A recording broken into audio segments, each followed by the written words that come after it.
Actually, we started out as a community of practice of a group of like-minded colleagues at the HKBU who got together to try out e-portfolios as assessment tools in their respective courses. The discussions of the community of practice and its conclusions, together with the empirical work that was done to test e-portfolios in individual classrooms and courses, was so encouraging that we decided to compile these experiences into a book so that they are available to a larger audience of practitioners, researchers, and also administrators interested in the topic. So this is a kind of sustainability part of the community of practice, which is our book.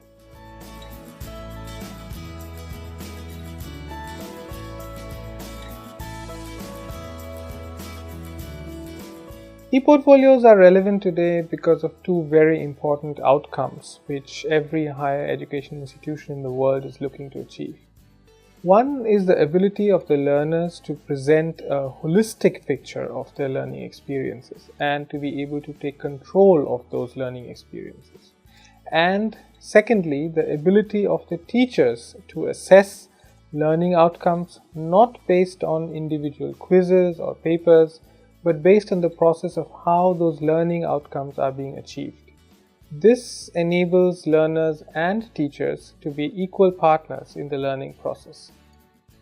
E-portfolios also have the added advantage of enabling learners to advance their information literacy skills as well as their skills of working with digital tools beyond Facebook and Twitter. This is what we need today in the 21st century.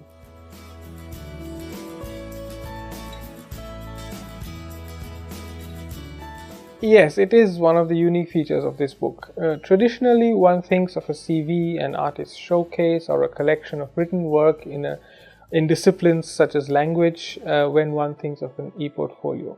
But since we started out as a community of practice made up of various disciplines with varied approaches to assessment and coursework, we were not restricted to any traditional understanding of the uses of e-portfolios and decided to take the bottoms-up approach instead, where each discipline looked at how the affordances of e-portfolios could be used to assess coursework in that discipline, keeping the uniqueness of that discipline in mind.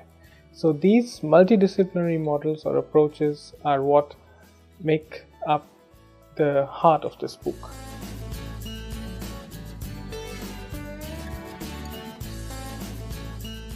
In our experience, institutions are in a dilemma when it comes to defining their own role. On the one hand, a top-down directive to systematically use e-portfolios in all disciplines and courses does not go down too well with the teachers on the front, who are more often than not left alone to deal with the implementation, which is not always easy. On the other hand, if the institution wants to showcase how well students are being advised, how well students are doing without resorting to complicated statistics and big data, e-portfolios are the most authentic instrument. I think the approach that the HKBU took in setting up a community of practice first and then take it on from there is a good way forward in such questions. The book is therefore also very much addressed to those practitioners who are supposed to be using e-portfolios but do not know where to start or how.